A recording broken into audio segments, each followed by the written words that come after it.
ఉంటుంది.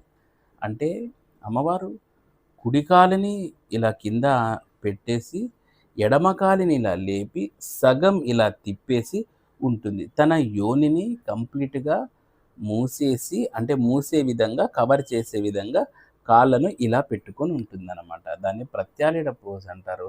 War pose అని కూడా అంటారనమాట. అలా ఉంటూ అమ్మవారు ముండమాలను ధరించి ఉంటుంది.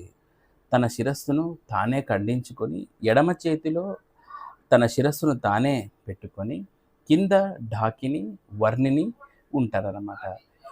కింద అమ్మవారికి కింద ఢాకిని, వర్ణిని ఉంటారనమాట.